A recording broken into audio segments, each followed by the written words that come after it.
ಕಾಳಜಿ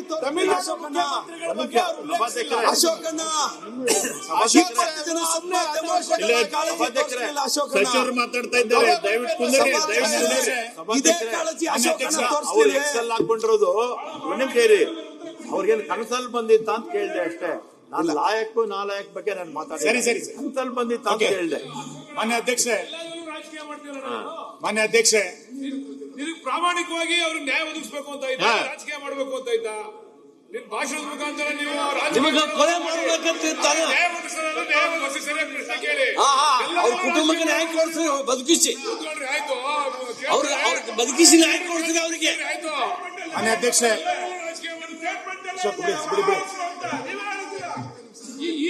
ಮೂರ್ ದಿನ ಏನ್ ಮಾಡ್ತಾ ಇದ್ದೀರಿ ನ್ಯಾಯ ಒದಗಿಸಕ್ಕೆ? ನ್ಯಾಯ ಬೇಕಾದ್ರೆ 3 ದಿನ ಬೇಕಾಯ್ತು ಸರ್ಕಾರಕ್ಕೆ.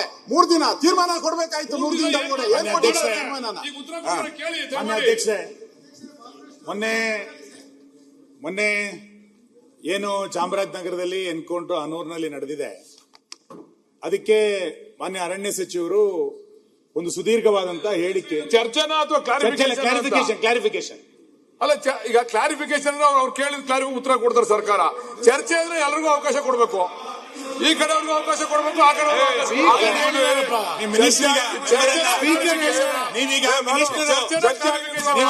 ನಿಮ್ಮ ಇಲಾಖೆಗೆ ಸಂಬಂಧಪಟ್ಟ ಬೇರೆ ಬೇರೆ ಮಾತಾಡಿ ನಾನು ಬೇರೆ ಬೇರೆ ಹೇಳ್ತೇನೆ. ನಾನು ಆಮೇಲೆ ತೊಂದರೆ ಇಲ್ಲ, ಒಂದ್ ನಿಮಿಷ, ತೊಂದರೆ ಇಲ್ಲ. ನೀವು ಮಾಡಿದ್ರೆ ಎಲ್ಲರೂ ಶಿಕ್ಷಾರ್ಹರು, ನೀವು ಸಚಿವರು, ನೀವು ಅಷ್ಟೇ, ನೀವು ಮಾಡಿ ನಮ್ಮ ಇಲಾಖೆ ಮೇಲೆ ಮಾತಾಡಿ, ಎಲ್ಲ ಇಲಾಖೆ ಮಾತಾಡಿ. ತಪ್ಪು ಮಾಡಿದ್ರೆ ತಪ್ಪು ಎಲ್ರದು. ನೀವು ಸಚಿವರು ಚರ್ಚೆನ ಕ್ಲಾರಿಫಿಕೇಶನ್ ನೀವು ರಾಮಲಿಂಗಾರೆಡ್ಡಿ ಸಂಬಂಧಪಟ್ಟಿದ್ದು ಕೇಳ್ತಾ ಇದ್ದೀವಿ. ಪ್ರಶ್ನೋತ್ತರ ಆದ್ಮೇಲೆ ಪ್ರಶ್ನೋತ್ತರ. ಮಾನ್ಯ ಅಧ್ಯಕ್ಷರೇ, ಸಂಕ್ಷಿಪ್ತವಾಗಿ ಕೇಳಿ, 2 ನಿಮಿಷ ಮುಗಿಸ್ತೇನೆ. ಮಾನ್ಯ ಅಧ್ಯಕ್ಷರೇ, ರಾಮಲಿಂಗಾರೆಡ್ಡಿ ಅವರು ಮಾನ್ಯ ಅರಣ್ಯ ಸಚಿವರು ಸುದೀರ್ಘವಾದಂತಹ ಉತ್ತರವನ್ನ ತನ್ನ ಇಲಾಖೆಯನ್ನ ಸಮರ್ಥಿಸಿಕೊಂಡು ಇವತ್ತು ಹೇಳಿಕೆಗಳನ್ನ ಕೊಟ್ಟಿದ್ದಾರೆ. ನಾನು ಆ ಘಟನೆಯಲ್ಲಿರುವಂತಹ ಅಂಶಗಳನ್ನ ಮಾನ್ಯ ವಿರೋಧ ಪಕ್ಷದ ನಾಯಕರು ಉಲ್ಲೇಖ ಮಾಡಿದ್ದಾರೆ. ನಾನು ಅದ್ರ ಬಗ್ಗೆ ಹೋಗಲ್ಲ. ಇವ್ರದೇ ಸಚಿವರು, ಸ್ವತಃ ಅರಣ್ಯ ಇಲಾಖೆ ಸಚಿವರು ಸದನದಲ್ಲಿ ಬಂದು ಬೇಟೆಗಾರರು ಅನ್ನುವಂಥ, ರೈತರು ಅಂತ ಹೇಳಲಿಕ್ಕಿಂತ ಬದಲಾಗಿ ಬೇಟೆಗಾರರು ಅನ್ನುವಂಥ ಶಬ್ದವನ್ನ ಬಳಸಿದ್ದಾರೆ.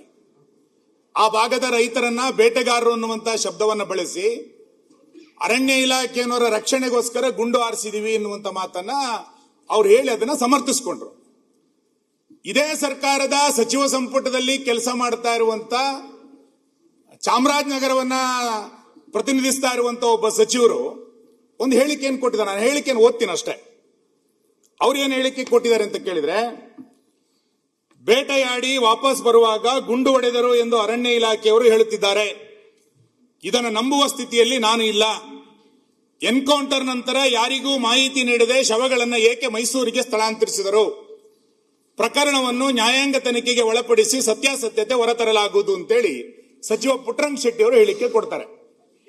ಇವ್ರು ಹೇಳ್ತಾರೆ ಅರಣ್ಯ ಇಲಾಖೆಯವರ ರಕ್ಷಣೆಗೆ ಬೇಟೆಗಾರರ ಮೇಲೆ ನಾನು ಗುಂಡಾರಿಸಿದೆ ಅಂತ.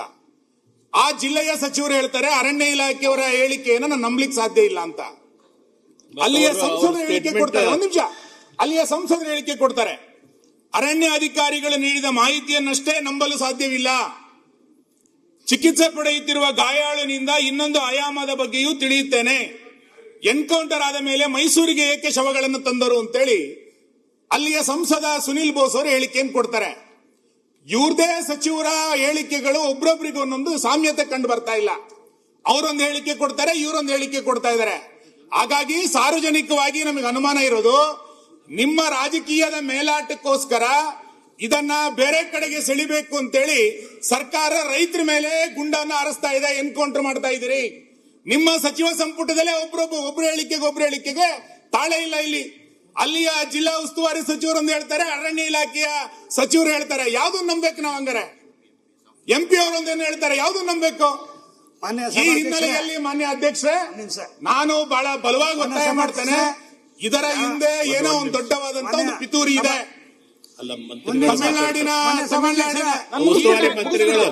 ತಮಿಳುನಾಡಿನ ಮುಖ್ಯಮಂತ್ರಿಗಳು ಕೊಡುವಂತ ಹೇಳಿಕೆ, ನೀವು ಕೊಡುವಂತ ಹೇಳಿಕೆ, ಅಲ್ಲಿ ರೈತರು ಕೊಡುವಂತ ಹೇಳಿಕೆ, ಆ ಮೃತರ ಪತ್ನಿಯೊಬ್ರು ಒಂದು ಹೇಳಿಕೆ ಕೊಟ್ಟಿದ್ದಾರೆ. ಏನ್ ಹೇಳಿಕೆ ಕೊಟ್ಟಿದ್ದಾರೆ? ಆ ಮೃತಪಟ್ಟಂತ ಹೇಳಿಕೆ ಅವರ ಹೆಂಡತಿ ಹೇಳಿಕೆ ಕೊಟ್ಟಿರುವಂತದ್ದು, ನನ್ನ ಪತಿ ಜೋಳ ಕಾಯಲು ಜಮೀನಿಗೆ ಹೋಗಿ ಅಲ್ಲೇ ಮಲಗಿದ್ದರು, ಜಮೀನಲ್ಲಿದ್ದವರನ್ನ ಕರೆದೊಯ್ದು ಗುಂಡಿಟ್ಟು ಸಾಯಿಸಿದ್ದಾರೆ ಅಂತೇಳಿ ಮೃತಪಟ್ಟಂತ ಪತ್ತೆ ಹೇಳಿಕೆಯನ್ನು ಕೊಡ್ತಾರೆ. ಇಂಥ ಪರಿಸ್ಥಿತಿ ಕರ್ನಾಟಕಕ್ಕೆ ಯಾಕೆ ಬಂತು? ನಿಮ್ಮ ರಾಜಕೀಯ ಮೇಲಾಟಕ್ಕೋಸ್ಕರ ರೈತರ ಮೇಲೆ ಯಾಕೆ ಗುಂಡಾಗ್ತಾ ಇದೀರಿ ನೀವು? ಈ ಹಿನ್ನೆಲೆಯಲ್ಲಿ ದಯಮಾಡಿ ಇದನ್ನ ಸರ್ಕಾರ, ನಮ್ಮ ವಿರೋಧ ಪಕ್ಷದ ನಾಯಕರು ಇದು ಏನಾಗಬೇಕು ಅನ್ನುವಂತ ಒತ್ತಾಯವನ್ನು ಮಾಡ್ತಾರೆ. ಈ ಹಿನ್ನೆಲೆಯಲ್ಲಿ ನಿಮ್ಮ ಸಚಿವ ಸಂಪುಟದಲ್ಲಿರುವಂತ ಗೊಂದಲದ ಹೇಳಿಕೆಗಳ ಬಗ್ಗೆ ದಯಮಾಡಿ ಅರಣ್ಯ ಸಚಿವರು ಸ್ಪಷ್ಟೀಕರಣ ಮಾಡಿ, ರೈತರು ಇವತ್ತು ಏನಲ್ಲಿ ಪ್ರತಿಭಟನೆಯನ್ನು ಮಾಡ್ತಾ ಇದ್ದಾರೆ ಇದಕ್ಕೆ ಕ್ಲಾರಿಫಿಕೇಶನ್ ಕೊಡಿ. ಸುಮ್ಮನೆ ಅರಣ್ಯ ಇಲಾಖೆನವರು ಏನೋ ಹೇಳಿದ್ದಾರೆ ಎನ್ನುವ ಕಾರಣಕ್ಕೋಸ್ಕರ ಅದನ್ನ ಸಮರ್ಥಿಸಿಕೊಂಡು ಇಲ್ಲಿ ಹೇಳಿಕೆಗಳನ್ನು ಕೊಡುವಂತದ್ದು ಬೇಡ. ಮಾನ್ಯ ಅಧ್ಯಕ್ಷರೇ, ಒಂದ್ ನಿಮಿಷ ಮಾನ್ಯ ಸಭಾಧ್ಯಕ್ಷರು ಇರಿ ಒಂದ್ ನಿಮಿಷ, ನಾನು ಹೇಳ್ಬಿಟ್ಟು ನನ್ನ ಹೆಸರು ಬಂದದಲ್ಲಿ ನಾನು ಹೇಳ್ದಲ್ಲಿ ನಿಮ್ಗೆ ಕೇಳ್ರಿ. ಸರ್ ಅಧ್ಯಕ್ಷರೇ ಒಂದ್ ನಿಮಿಷ ನನ್ನ ಕ್ಷೇತ್ರ ಇರಿ, ನಾನು ಹೇಳಿ ಈಗ ಅವ್ರ ಹೆಸರು ತಗೊಂಡಾರ, ಅವ್ರ ಮಾತು ಕ್ಲಾರಿಫೈ ಮಾಡ್ತಾರೆ. ನಾನು ಹೆಚ್ಚು ಕೇಳೋದಿಲ್ಲ, ನಾವು ಕೇಳಿ ಒಂದ್ ನಿಮಿಷ ಕೇಳ್ಬಿಡ್ತೀನಿ ಅವ್ರು ಹೆಸರು ಉಲ್ಲೇಖ ಆಗಿಲ್ಲ, ಮಾತಾಡಕ್ ಬಿಡಿ. ಅವ್ರ ಹೆಸರು ಉಲ್ಲೇಖ ಆಗಿದ್ದು ಅವ್ರು ಮಾತಾಡ್ಬೇಕು, ಕ್ಲಾರಿಫೈ ಕೊಡ್ಬೇಕು, ಕ್ಲಾರಿಫಿಕೇಶನ್ ಮಾಡ್ಬೇಕು. ಅವ್ರ ಕೊಡಗಿಲ್ಲ ಅವ್ರ ಹೆಸರು ಉಲ್ಲೇಖ ಆಗಿದ್ದಕ್ಕೆ ಅವ್ರು ಏನೇ ಹೇಳ್ತಾರೆ ದಯಮಾಡಿ ಮಾತಾಡಕ್ಕೆ ಅವ್ರ ಆದ್ಮೇಲೆ ಕೊಡ್ತೀವಿ. ಅಲ್ಲ, ಸುನೀಲ್ ಕುಮಾರ್ ಅವ್ರ ಹೆಸರು ಮಾತಾಡ್ರಿ. ಪುಟ್ಟರಂಗ ಶೆಟ್ಟಿ ಅವ್ರ ಹೆಸರು ಉಲ್ಲೇಖ, ಪುಟ್ಟರಂಗ ಶೆಟ್ಟಿ ಮಾತಾಡ್ರಿ. ಸರ್ ಅಧ್ಯಕ್ಷರೇ ಅವ್ರು ಮಾತಾಡಿ, ಪುಟ್ಟರಂಗ ಶೆಟ್ಟಿ ಅವ್ರು ಮಾತಾಡಿ, ನೀವು ಅವ್ರು ಮಾತಾಡಿದ್ಮೇಲೆ ಕೊಡ್ತೀನಿ ನಿಮ್ಗೆ. ಮಾತಾಡಿ. ಸಭಾಧ್ಯಕ್ಷರೇ, ಅವತ್ತು 15ನೇ ತಾರೀಕು ಸ್ವತಂತ್ರ ದಿನಾಚರಣೆ. ನಾನು ಅವತ್ತು ಬಾವುಟ ಏರಿಸಿ ಒಂದು 11 ಕಾಲಿಗೆ ನನಗೆ ಮೆಸೇಜ್ ಬಂತು, ಈ ಥರ ಅನ್ನೂರಿನಲ್ಲಿ 3 ಜನಕ್ಕೆ ಎನ್ಕೌಂಟರ್ ಆಗಿದೆ ಅಂದಮೇಲೆ ನಾನು ಏನಾಯಿತು ಅಂತ ವಿಚಾರಿಸ್ಕೊಂಡು ನೇರವಾಗಿ ಮೈಸೂರಿಗೆ ಹೋಗಿ ಅಲ್ಲಿ ಕೆಲವೆಲ್ಲ ತಿಳ್ಕೊಂಡಾಗ ಅಲ್ಲಿ ಕೇಳಿದಾಗ ನಾನು ಹೇಳಿದೆ. ಅದಾದಮೇಲೆ ನಾನು ರಾಣಾಯದಲ್ಲಿ ಒಬ್ಬ ಇನ್ನೊಬ್ಬನು ತಪ್ಪಿಸ್ಕೊಂಡ್ರವನು ಅಲ್ಲಿದ್ದ, ಅವನ್ನೂ ವಿಚಾರಿಸ್ತಿ. ಆಗ ಹೇಳಿದೆ, ಅವನೊಂಥರ ಹೇಳಿಕೆ ಕೊಡ್ತಾನೆ, ಇವೊಂಥರ ಹೇಳಿಕೆ ಕೊಡ್ತಾನೆ, ಇವರಿಬ್ಬರದ್ದು ನಂಬಕ್ಕಾಗಲ್ಲ. ನಾವು ನ್ಯಾಯಾಂಗ ವಿಚಾರಣೆಗೆ ಒಳಪಡಿಸ್ತೀವಿ, ಅಲ್ಲಿ ಸತ್ಯಾಸತ್ಯ ಅಂತ ಬಂದಮೇಲೆ ಅದಾದ ಮೇಲೆ ಏನು ಕ್ರಮ ತಗೋತೀವಿ ಅನ್ನೋ ಮಾತನ್ನು ಹೇಳಿದ್ದೀನಿ ನಾನು. ಹಾಗಂದ್ಬಿಟ್ಟಿಗೆ ಇಬ್ಬರೂ ಅಲ್ಲಿ ಹೇಳಿಕೆನೂ ಅದೇ ರೀತಿ ಬಂದದ್ದು. ಆಗತ್ತ ಅವ್ರು ಹೇಳ್ತಿ ಅಸಮೇಶಕ್ಕೆ ಹೋಗಿದ್ದ ಅಂತಂದ್ರೆ 5 ಗಂಟೆನಾಗ ಅಸಮೇಶಕ್ಕೆ ಹೋಗ್ತಾರೆ ಅಧ್ಯಕ್ಷರೇ. ಎಲ್ಲನೂ ತಿಳ್ಕೋಬೇಕಾಗ್ತದೆ ನಾವು. ಆತಕ್ಕೆ ಆ ಹೇಳಿಕೆ ಕೊಟ್ಟಿರೋದು. ಇರ್ರಿ ಹಾಗೆಲ್ಲ ನೀವು ಹೇಳಿದ್ರೆ ಆಗಲ್ಲ. ಕಾಡ್ ನೋಡಕ 5 ಗಂಟೆ 10 ರಾತ್ರಿನಾಗ ಅದು ಅಭಯಾರಣ್ಯ,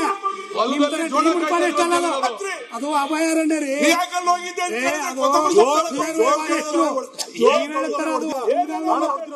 ಹಂಗಾಗಿ ಹೇಳಿಕೆ ಕೊಟ್ಟೇವಿನ ಇದು ಫಾರೆಸ್ಟ್ನವ್ರು ಹೇಳೋದು ಸರಿ ಇಲ್ಲ, ಇವ್ರು ಸರಿ ಅಂತ ಹೇಳಿಲ್ಲ. ಬಟ್ ಅವರು ಅವ್ರ ಹೇಳಿಕೆನು ನಾನು ಒಪ್ಕೊಂಡಿಲ್ಲ, ಇವ್ರ ಹೇಳಿಕೆ ನಂಬ್ಕೊಂಡಿಲ್ಲ. ಬಟ್ ಏನ ಅಂತಂದ್ರೆ ಇವತ್ತು ನ್ಯಾಯಾಂಗಕ್ಕೆ ಕೊಟ್ಟಿದ್ದೀವಿ, ತೀರ್ಮಾನ ಆಗಲಿ, ಅಂದಮೇಲೆ ಯಾವಾಗ ಆಗ್ತದ ಮೇಲೆ ಅದ್ರ ಮೇಲೆ ಆಕ್ಷನ್ ತಗೊಳ್ಳೋದಾಗ್ತದೆ. ಸನ್ಮಾನ್ಯ ಅಧ್ಯಕ್ಷರೇ, ಸ್ವಾತಂತ್ರ್ಯ ಬಂದಿದ್ದ ದಿನ ಇವತ್ತು 3 ಜನನ್ನ ಅರಣ್ಯ ಇಲಾಖೆ ಅಧಿಕಾರಿಗಳು, ಅವ್ರು ಯಾರೇ ಆಗಿರ್ಬೋದು, ಇವ್ರು ಕೊಲೆ ಮಾಡಕ್ಕೆ ಇವ್ರಿಗೆ ಹಕ್ಕೇನಿದೆ, ರೈಟ್ಸ್ ಏನಿದೆ, ಶೂಟ್ ಮಾಡಕ್ಕೆ ಇವ್ರಿಗೆ ಏನ್ ನೈತಿಕತೆ ಇದೆ? ರಕ್ಷಣೆ ಬೇಕು ಅಂದ್ರೆ ಮಂಡಿಯಿಂದ ಕೆಳಗೊಡಿಬೇಕು, ಎಲ್ಲಿ ಗುಂಡಾರಿಸ್ಬೇಕು ಅಂತಕ್ಕಂಥದ್ದು ಅವ್ರಿಗೆ ವಿಧಿಗಳಿದೆ, ವಿಧಾನಗಳಿದೆ. ಅದನ್ನ ಬಿಟ್ಟು ಇವರು ಅವ್ರಿಗೆ ಏಕಾಏಕಿ ಫೈರ್, ಅವ್ರ ಎದೆಗೆ ಹೋಗೋ ಅಂತ ರೀತಿಯಲ್ಲಿ, ನಾಟೋ ರೀತಿಯಲ್ಲಿ ಪಾಯಿಂಟ್ ಬ್ಲಾಂಕ್ ಅಲ್ಲಿ ಹತ್ರದಿಂದ ಫೈರ್ ಮಾಡಿದ್ದಾರೆ ಅಂತಕ್ಕಂಥದ್ದು ಸಂಶಯ ಇದೆ.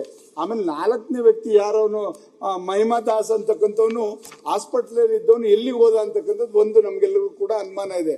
ಆತ ಅಲ್ಲಿದ್ದಿದ್ರೆ ಎಲ್ಲ ನ್ಯಾಯ ಇರ್ತಕ್ಕಂಥ ವಾಸ್ತುಸ್ಥಿತಿ ಹೇಳ್ತಿದ್ದ ಅಂತಕ್ಕಂಥದ್ದನ್ನ ಮರೆಮಾಚಲಿಕ್ಕೆ ಏನಾದ್ರು ಅರಣ್ಯ ಇಲಾಖೆಯವರು ಅವನ್ನೆಲ್ಲರೂ ಬೇರೆ ಕಡೆ ಇಟ್ಟಿದ್ದಾರೆ ಅಂತಕ್ಕಂಥ ಸಂಶಯ ನಮ್ಮೆಲ್ಲರಿಗೂ ಕೂಡ ಮೂಡಿದೆ.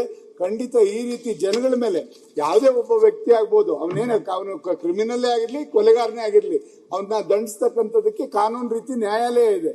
ನ್ಯಾಯಾಲಯ ಕೊಟ್ಟಂತ ತೀರ್ಪಿಗೆ ಬದ್ಧವಾಗ್ಬೇಕು. ಬಿಟ್ರೆ ಇವ್ರು ಏಕಾಏಕಿ ಫಾರೆಸ್ಟ್ನವರು ಗುಂಡಾರಿಸ್ಲಿಕ್ಕೆ ಇವ್ರಿಗೆ ಯಾರ ಅಧಿಕಾರ ಕೊಟ್ಟವರು? ದಯಮಾಡಿ ಇದನ್ನ ಒಳ್ಳೆಯ ರೀತಿಯಲ್ಲಿ ಇದು ತನಿಖೆ ಆಗ್ಬೇಕು ಅಂತಕ್ಕಂಥ ಒತ್ತಾಯ ನಮ್ಗಿದೆ.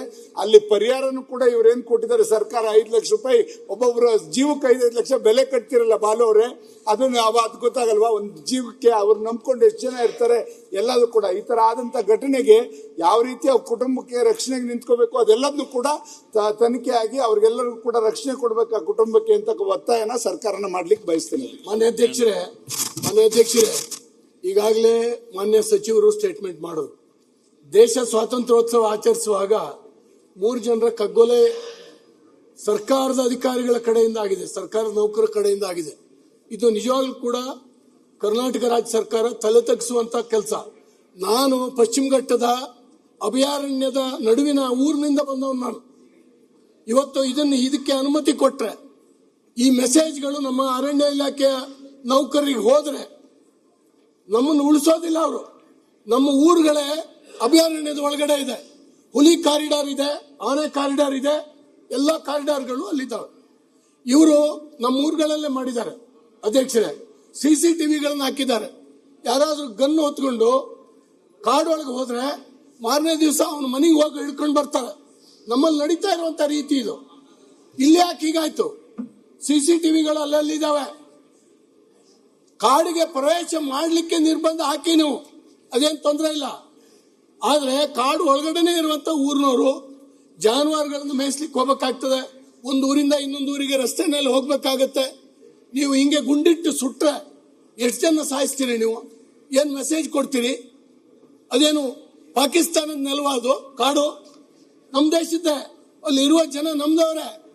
ಪ್ರಾಣಿಗಳಿಗೆ ಅಲ್ಲಿ ರಕ್ಷಣೆ ಉಂಟು, ಅಲ್ಲಿ ರೈತರಿಗೆ ಜನರಿಗೆ ರಕ್ಷಣೆ ಇಲ್ಲ. ನೀವು ಹೊಡೆದಾಕ್ಬೋದು. ಇದು 4ನೇ ವ್ಯಕ್ತಿ ಎಲ್ಲೋದ ಅಂತ ಹೇಳಲಿಲ್ಲ ಅವರು. ಇದು ಇವತ್ತು ಎಲ್ಲರ ತಲೆಯಲ್ಲಿ ಅನುಮಾನ ಕಾಡ್ತಾ ಇದೆ. ಅವನ್ನ ಎತ್ಕೊಂಡು ಹೋಗಿಟ್ಟಿದ್ದಾರೆ. ಅವನು ಕಣ್ಣಾರೆ ಏನ್ ನೋಡ್ದ? ಹೊಲದಲ್ಲಿ ಮಲಗಿದವ್ರನ್ನ ಎತ್ಕೊಂಡು ಹೋಗಿದಾರ ಇವರು, ಅಥವಾ ಕಾಡಲ್ಲಿದ್ದವ್ರನ್ನ ಹೊಡೆದಿದ್ದಾರ ಅನ್ನುವಂಥದ್ದು ಅವ ಹೇಳಬೇಕು. ಅವನ್ನ ಯಾಕೆ ತಪ್ಪಿಸಿದಿರಿ ನೀವು? ನಿಮ್ಮ ಸ್ಟೇಟ್ಮೆಂಟ್ ನಲ್ಲಿ ಇದು ಯಾಕೆ ಮಾಡಲಿಲ್ಲ? ಅವರು ತಗೊಂಡೋಗುವಂತ ಮಾಂಸದ ಚೂರುಗಳಲ್ಲಿ ಗುಂಡೇಟಿನ ಕಲೆಯನ್ನ ನೋಡಿದಿರಿ. ಸತ್ತವ್ರ ಮೈ ಮೇಲೆ, ಇನ್ನು ಬದುಕಿರ್ತಕ್ಕಂಥವ್ರ ಮೈ ಮೇಲೆ ಎಷ್ಟು ಗುಂಡು ಬಿದ್ದಿದೆ? ಯಾವ ಗುಂಡು ಬಿದ್ದಿದೆ? ಅದು ಯಾವ ಗನ್ನಿಂದ ಆರಿಸಿದ್ದಾರೆ? ನಿಮ್ಮ ಸ್ಟೇಟ್ಮೆಂಟ್ ನಲ್ಲಿ ಬರಲಿಲ್ಲ. ಹಾಗಾಗಿ ಅಧ್ಯಕ್ಷರೇ, ಇವ್ರು ಹೇಳಿದ್ರು ಕಾಡು ಕಳ್ಳರು ಅಂತ ಹೇಳಿ ಡಿಕ್ಲೇರ್ ಮಾಡಿಬಿಟ್ರು. ಈ ಹಿಂದೆ ಅವ್ರ ಮೇಲೆ ಎಷ್ಟು ಪ್ರಕರಣ ಇತ್ತು? ಅವ್ರ ಎಪಿಚಿಯಲ್ಸ ಎಷ್ಟು ಪ್ರಕರಣಗಳನ್ನ ಹೂಡಿದಿರಿ? ಇವನ್ನ ನೀವು ಹೇಳಲಿಲ್ಲ. ಹೀಗಾಗಿ ಅಮಾಯಕ ಜನರನ್ನ ಇವತ್ತು ಕೊಂದಿದ್ದೀರಿ. ಇದು ಸಾಮಾನ್ಯ ಸಂಖ್ಯೆ ಅಲ್ಲ, ಅತ್ಯಂತ ಗಂಭೀರವಾದಂಥ ಪ್ರಕರಣ ಅಧ್ಯಕ್ಷರೇ. ಇದನ್ನು ಚರ್ಚೆಗೆ ನೀವು ಅವಕಾಶ ಕೊಡಬೇಕು ಮತ್ತು ಸರಿಯಾದಂಥ ತನಿಖೆ ನಡೀಬೇಕು. ಆ ಕುಟುಂಬಗಳಿಗೆ ಸಾಂತ್ವನ ಹೆಂಗೆ ಹೇಳ್ತೀರಿ? ನೀವು ಎಷ್ಟು ಲಕ್ಷ ಕೊಡಿ ಅವ್ರನ್ನ ಜೀವ ತಂದು ಕೊಡ್ಲಿಕ್ಕೆ ಸಾಧ್ಯ ಇಲ್ಲ. ಇವತ್ತು ಅವ್ರನ್ನ ಸುತ್ತುವರೆದು ಹಿಡಿಬಹುದಾಗಿತ್ತು. CCTVಗಳಿತ್ತು. ಹೆಬಿಚುಯಲ್ಸ್ ಆದ್ರೆ ನಿಮ್ಮ ಫಾರೆಸ್ಟ್ ಗಾರ್ಡ್ ಮತ್ತು ವಾಚ್ಮನ್ಗಳಿಗೆ ಪ್ರತಿಯೊಬ್ಬರ ಮಾಹಿತಿ ಇರ್ತದೆ. ಆ ಊರಿನಲ್ಲಿ ಯಾರು ಕಳ್ಳಾಟ ಕಡಿಯವ, ಯಾರು ಶಿಕಾರಿ ಮಾಡವ ಅಂತ ಹೇಳುವಂತ ಮಾಹಿತಿ ಇರ್ತದೆ. ಅವ್ರ ಮನೆ ಬಾಗಿಲಿಗೆ ಹೋಗಿ ಹೇಳ್ಕೊಬರ್ಬೋದಾಗಿತ್ತು. ನೀವು ಮೊಕದ್ದಮೆ ಹಾಕ್ಬೇಕಾಗಿತ್ತು. ನೀವೇನು ಕೋರ್ಟ? ನೀವು ಶಿಕ್ಷೆ ಕೊಡ್ಲಿಕ್ಕೆ ಮರ್ಡರ್ ಮಾಡಿದ್ದೀರಿ ನೀವು. ಹಾಗಾಗಿ ನೀವು ಕ್ಷಮೆ ಕೇಳಬೇಕು. ಆ ಜನರಿಗೆ ಕ್ಷಮೆ ಕೇಳಬೇಕು. ಅವರಿಗೆ ಸರಿಯಾದಂತ ಸೂಕ್ತ ಪರಿಹಾರ ಕೊಡಬೇಕು. ಮತ್ತು ಯಾರು ಇದನ್ನು ಹೊಡೆದಿದ್ದಾರೆ, ಅನವಶ್ಯಕವಾಗಿ ಅಮಾಯಕರನ್ನು ಹೊಡೆದಿದ್ದಾರೆ, ಅವರಿಗೆ ಶಿಕ್ಷೆ ಆಗುವಂತದ್ದು ಅವಶ್ಯಕತೆ ಇದೆ. ಇಲ್ಲದೇ ಇದ್ರೆ ನಾವು ಯಾರು ಪಶ್ಚಿಮ ಘಟ್ಟದ ಆ ಕಾಡುಗಳಲ್ಲಿ ವಾಸ ಮಾಡುವಂತವ್ರು ಬಹಳ ಬಹಳ ಬಹಳ ಹೆದರಿ ಹೋಗಿದ್ದಾರೆ. ಇದರಿಂದಾಗಿ ನಾವು ಓಡಾಟ ಮಾಡ್ಲಿಕ್ಕೆ ಆಗ್ತದಾ ಇಲ್ವಾ ಅಂತ ಹೇಳಿ ಇದು ಆಗಬೇಕು ಅಧ್ಯಕ್ಷರು ನಾವು ಒತ್ತಾಯಿಸ್ತಾ ಇದ್ದೀವಿ. ಸಭಾಧ್ಯಕ್ಷ ಒಂದೇ ಒಂದು ಪಾಯಿಂಟ್. ಸಭಾಧ್ಯಕ್ಷ ಒಂದೇ ಒಂದು ಎಲ್ಲರೂ ಅದೇ ಇಲ್ಲ, ಒಂದೇ ಒಂದು ಪಾಯಿಂಟ್, ಬೇರೆ ಪಾಯಿಂಟ್. ಮನೆ ಸಭಾಧ್ಯಕ್ಷರೇ, ಈಗಾಗಲೇ ಕಾಡಂಚಿನಲ್ಲಿರ್ತಕ್ಕಂಥ ರೈತರು ಇರ್ಬೋದು, ಅದೇ ರೀತಿ ಕಾರ್ಮಿಕರು ಇರ್ಬೋದು, ಈ ಕಾಡಂಚಿನ ಜನರು ಮತ್ತೆ ಅರಣ್ಯಾಧಿಕಾರಿಗಳ ಮಧ್ಯೆ ಸಂಘರ್ಷ ಅಂತೂ ನಿರಂತರವಾಗಿ ನಡೀತಾನೆ ಇದೆ. ಶಿವಮೊಗ್ಗ ಜಿಲ್ಲೆ ಇರ್ಬೋದು, ಉತ್ತರ ಕನ್ನಡ ಇರ್ಬೋದು, ಮಡಿಕೇರಿ ಇರ್ಬೋದು, ಕರಾವಳಿ ಭಾಗದಲ್ಲೂ ಕೂಡ ಈ ಅರಣ್ಯ ಅಂಚಿನಲ್ಲಿರ್ತಕ್ಕಂಥ ಜನರು ಮತ್ತೆ ಅಧಿಕಾರಿಗಳ ಮಧ್ಯೆ ಸಂಘರ್ಷ ನಡೀತಾ ಇರ್ತಕ್ಕಂಥ ಒಂದ್ ಕಡೆ ಆದ್ರೆ, ನೆನ್ನೆ ಹನೂರಿನಲ್ಲಿ ನಡೆದಿರ್ತಕ್ಕಂಥ ಘಟನೆ, ಇವತ್ತು ಅರಣ್ಯಾಧಿಕಾರಿಗಳು ತಮ್ಮ ಆತ್ಮರಕ್ಷಣೆಗೋಸ್ಕರ ಎನ್ಕೌಂಟರ್ ಅಂತ ಹೇಳಿದ್ರೆ ಖಂಡಿತ ಇದು ಸಾಕಷ್ಟು ಅನುಮಾನಗಳಿಗೆ ಎಡೆ ಮಾಡಿಕೊಟ್ಟಿರ್ತಕ್ಕಂಥದ್ದು. ಆಗ ಗಂಭೀರ ಚರ್ಚೆನೂ ಕೂಡ ಆಗಬೇಕು. ಮತ್ತೆ ಎಲ್ಲದಕ್ಕಿಂತ ಮಿಗಿಲಾಗಿ ರಾಜ್ಯ ಸರ್ಕಾರದ ಕಡೆಯಿಂದ ಸರಿಯಾದ ರೀತಿಯ ಕ್ರಮವನ್ನು ಕೂಡ ಕೈಗೊಳ್ಳಬೇಕಾಗ್ತದೆ. ಯಾರು ಅಧಿಕಾರಿಗಳು ಈ ರೀತಿ ಎನ್ಕೌಂಟರ್ ಮಾಡಿದ್ದಾರೆ ಅವ್ರ ವಿರುದ್ಧ ಏನ್ ಆಕ್ಷನ್ ತಗೊಳ್ತಾರೆ ಸರ್ಕಾರ, ಅವ್ರನ್ನ ಸಸ್ಪೆಂಡ್ ಮಾಡ್ತಾರ, ಏನ್ ಆಕ್ಷನ್ ತೆಗೆದುಕೊಳ್ತಾರೆ, ಆ ಕುಟುಂಬಕ್ಕೆ ಏನ್ ಪರಿಹಾರ ಕೊಡ್ತಾರೆ ಅನ್ನೋದನ್ನು ಕೂಡ ಸದನಕ್ಕೆ ಸ್ಪಷ್ಟಪಡಿಸಬೇಕು ಅಂತೇಳಿ ತಮ್ಮ ಮುಖೇನ ನಾನು ವಿನಂತಿಯನ್ನು ಮಾಡ್ತಾ ಇದ್ದೇನೆ. ಈಗ ಕೊಡ್ತೀರಾ ಆಮೇಲೆ ಕೊಡ್ತೀರಾ ಮಂತ್ರಿಗಳೇ? ದಯಮಾಡಿ, ಯಾಕೆಂದ್ರೆ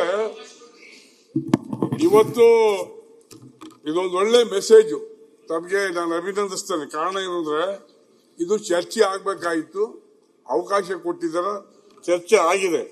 ಇಲ್ಲಿ ಒಂದು ಪದ ಏನಂದ್ರೆ ಕಾರ್ಗಳ್ರು ಅಂತಾರೆ. ಅವ್ರ ಮೇಲೆ ಏನ್ FIR ಆಗಿದೆ, ಅವ್ರ ಮೇಲೆ ಕಂಪ್ಲೇಂಟ್ ಆಗಿದೆ, ಯಾವ ಆಧಾರದ ಮೇಲೆ ಕಾಲ್ಗಳು ಅಂತ ಹೇಳ್ತೀರಿ, ಅದನ್ನ ಹೇಳ್ಬೇಕಲ್ಲ. ಇದು ಬಹುಶಃ ಏನ್ ಕದ್ದೋರೋ ಗೊತ್ತಿಲ್ಲ, ಅದ್ಯಾವ ಕೇಸ್ ಅವ್ರ ಮೇಲಿಲ್ಲ, ಅದರಿಂದ ಆ ಪದ ಬಳಕೆ ಬಹುಶಃ ಸರಿ ಆಗಲ್ಲ ಅಂತ ನಾನು ಈ ಸಂದರ್ಭದಲ್ಲಿ ಹೇಳಕ್ ಬಯಸ್ತಾ, ಏನಿವತ್ತು ಇದು ಪೂರ್ವ ಪೀಡಿತವಾದಂತ ಒಂದು ಕೊಲೆ ಅಂತ ಈ ಸಂದರ್ಭದಲ್ಲಿ ಹೇಳಕ್ ಬಯಸ್ತೀವಿ. ಯಾತಕ್ಕೆ ಇಲ್ಲಿ ಹೇಳ್ತಾರೆ 30 ಕೆಜಿ ಮಟನ್ ಇತ್ತು ಅಂತ, ಅದು ಚರ್ಮ ಎಲ್ಲೋಯ್ತು ಅದ್ ಹೇಳ್ಬೇಕಲ್ಲ. ಏನ್ ಅವ್ರು ತಿಂದ್ರ ಅಲ್ಲ ಫಾರೆಸ್ಟ್ ತಿಂದ್ರ? ಚರ್ಮ ಇಲ್ದಾನೆ 30 ಕೆಜಿ ಮಟನ್ ಹೆಂಗ್ ಬರುತ್ತೆ ಅಧ್ಯಕ್ಷ? ಹಾಗಾಗಿ ಬಹುಶಃ ಈ ಸರ್ಕಾರ it is a face saving statement ಈ ಸಂದರ್ಭದಲ್ಲಿ ನಾನು ಹೇಳಕ್ ಬಯಸ್ತೀನಿ. 100% ಸುಳ್ಳು. ಇವತ್ತು ಓಲಿ ಅಲ್ಲದು ಹೇಳ್ಬೇಕಲ್ಲ, ಓಲಿ ಚರ್ಮ ಉಳಿದಿದೆ, ಇಲ್ಲಿ ಚರ್ಮನ ಅಲ್ಲಿ ಯಾರಾದ್ರೂ ಕಟ್ ಮಾಡ್ತಾರೆ ಅಧ್ಯಕ್ಷ? ನಿಮ್ಗೆ ಪಕ್ಕದಲ್ಲೇ ಇದ್ದೀರಿ ಫಾರೆಸ್ಟ್, ಯಾರು ಅಲ್ಲಿ ಕಟ್ ಮಾಡಕ್ಕಲ್ಲ. ಊರಿಗೆ ತಗೊಂಡೋಗಿ ಕಟ್ ಮಾಡ್ಕೊಂಡು ಮಾಂಸ ಹಂಚ್ಕೊಳ್ಳೋದು ನಾವು ನೋಡಿದೀವಿ. ಆದ್ರೆ ಇವ್ರೇನ್ ಹೇಳ್ತಾರೆ ಸರ್ಕಾರ, ಇಲ್ಲ ಅದರಲ್ಲಿ 30 ಕೆಜಿ ಇತ್ತು, ಆ ಚರ್ಮ ಎಲ್ಲಿ ಕಳಿಸಿ ಅಂತ ಹೇಳ್ಬೇಕಲ್ಲ. ನಮ್ಮ 1972 ಆಕ್ಟ್ ಏನಲ್ಲಿ ಏನಾದ್ರೂ ಕೊಲೆ ಮಾಡಬೇಕು ಅಂತ ಇದೆಯಾ? That is most important. ನೀವು ಮಾಡಬೇಕು, ಎದುರಿಸಬೇಕು, ನಾನು ಒಪ್ತೀನಿ. ನೀವು ಕಾಲಿಗೋ ಕೈಗೋ ಹೊಡೆದಿದ್ರೆ ಓಕೆ, ಅಲ್ಲೇನು ಹೇಳ್ತಾರೆ ಕೇವಲ 7 ಮೀಟರ್ 8 ಮೀಟರ್ ಹೊಡೆದಿರೋದು, ಅದೇ ಎದೆಯೇ ಹೊಡಿಬೇಕಾಗಿತ್ತು. ಕಾಲು ಅವ್ರಿಗೆ ಕಣ್ಣಿಗೆ ಕಾಣ್ತಿರ್ಲಿಲ್ವಾ? ಫಾರೆಸ್ಟ್ ಅವ್ರಿಗೆ ಕಣ್ಣಿಗೆ ಕಾಣಕ್ಕಿಲ್ವ ಸೊಮ್ಮೆ? ಇಟ್ ಶೋಸ್ ಪರ್ಪಸ್ ಆಗಿ ಕೊಲೆ ಮಾಡಿರೋದು. It is A killing, totally killing. ಇದ್ರಲ್ಲಿ ಯಾವ ನ್ಯಾಯ ನೀತಿ ಇಲ್ಲ. ಕಾನೂನು 172 ವೈಲೇಟ್ ಮಾಡಿದಂತ ಈ ಸಂದರ್ಭದಲ್ಲಿ ನಾನು ಹೇಳಕ್ ಬಯಸ್ತಾ, ಇವತ್ತು ಇದೊಂದು ತಂತ್ರಗಾರಿಕೆ, ಸರ್ಕಾರ ಒಂದು ತಂತ್ರಗಾರಿಕೆ ಅಂತ ಈ ಸಂದರ್ಭದಲ್ಲಿ ಹೇಳ್ತೀವಿ. ಅಧ್ಯಕ್ಷರೇ, 1 ನಿಮಿಷ ಮುಗಿಸ್ತೀವಿ. ಇವತ್ತು FIR ಅವ್ರ ಮೇಲೆ ಹಾಕಿರ್ಬೇಕಾಗಿತ್ತು, ಅರೆಸ್ಟ್. ಇವರಿಗೆ ಆ ಶಕ್ತಿ ಇದ್ರೆ, ಈ ಸರ್ಕಾರಕ್ಕಾಗಲಿ ಫಾರೆಸ್ಟ್ ಶಕ್ತಿ ಇದ್ರೆ ಅವ್ರು ಹಿಡ್ಕೊಂಡ್ ಬಂದಿದ್ರೆ ನಾವು ಒಪ್ತಿದ್ದೋ. ಅವ್ರು ಹಿಡಿದ ಬರೀ ಶೂಟ್ ಮಾಡದೆ ಒಂದು ದೊಡ್ಡ ಅಚೀವ್ಮೆಂಟ್ಸ್ ಅಂದ್ರೆ what you mean of it? ಹೆಂಗೆ ಸರ್ಕಾರ ನಡೆಯೋ ರೀತಿನ ಇದು? ದಯಮಾಡಿ ಇದು ಬಹಳ ಅಧ್ಯಾಯ ಆಗಿದೆ. ಮತ್ತೆ ಆ ಕುಟುಂಬಕ್ಕೆ ಯಾವ್ದೇ ರಾಜ್ಯದಲ್ಲಿ ಇರ್ಲಿ, ತಮಿಳುನಾಡು ಇರಲಿ, ಕರ್ನಾಟಕ, ಕೇರಳ ಇರಲಿ, ಅವ್ರಿಗೊಂದು ಕುಟುಂಬ ಇರ್ತದೆ. ಆ ಕುಟುಂಬದವರಿಗೆ ನೀವು ಕೊಡೋ ಪರಿಹಾರ ಸರಿಯಾಗೋದಿಲ್ಲ. ಒಳ್ಳೆ ಪರಿಹಾರ ಅವ್ರಿಗೆ ಕೊಡಬೇಕು. ಇವತ್ತು ರೈತರು ಯಾಕೆ ಹೋರಾಟ ಮಾಡ್ತಾರೆ ದಯಮಾಡಿ ಅರ್ಥ ಮಾಡ್ಕೊಳ್ಳಿ ಅಧ್ಯಕ್ಷರೇ. ರೈತರು ಹೋರಾಟ ಮಾಡ್ತಾರೆ ಅಂದ್ರೆ ಕಾರ್ಗಲ್ರಿಗೆ ಹೋರಾಟ ಮಾಡಕ್ಕಿಲ್ಲ, ಶೂಟರ್ ಹೋರಾಟ ಮಾಡಕ್ಕಿಲ್ಲ. They are really farmers. ಸತ್ತಿರೋರು ರಿಯಲಿ ಫಾರ್ಮರ್ಸ್.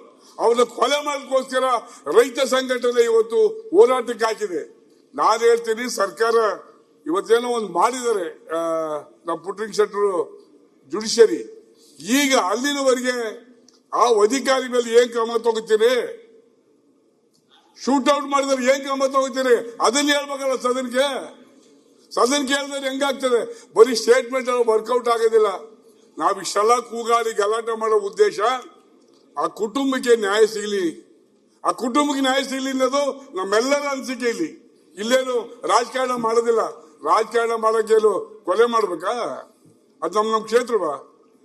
ಅದೂರು ಕ್ಷೇತ್ರಪ್ಪ. ಪುಟ್ಟರಂಗ ಶೆಟ್ಟರ್ ದತ್ತರಿಗೆ ಹೋಗೋದಿಲ್ಲ. ಹಾಗಾಗಿ ನಾನು ಸರ್ಕಾರಕ್ಕೆ ಒತ್ತಾಯ ಮಾಡ್ತೀನಿ, ಯಾರು ಅವ್ರಿಗೆ ಸರ್ಕಾರ ಪರ್ಮಿಷನ್ ಕೊಟ್ಟಿದ ಅಥವಾ ಅವ್ರ ಸಂಬಂಧಪಟ್ಟ DFO ಕೊಟ್ಟಿದ್ದಾರೆ, ಯಾರು ಕೊಟ್ಟಿದ್ದಾರೆ? ಇವ್ರು ಸುಮೋಟೋ ಡಿಸಿಷನ್ ತಗೊಳ್ಳೋದಾದ್ರೆ ಲಾ ಅಂಡ್ ಆರ್ಡರ್ ಏನಾಗಿದೆ ಸ್ವಾಮಿ ಈ ರಾಜ್ಯದಲ್ಲಿ? ಏನಾಗಿದೆ? ದಯಮಾಡಿ ಕೂಡಲೇ ಸಸ್ಪೆನ್ಷನ್ ಮಾಡಬಹುದು.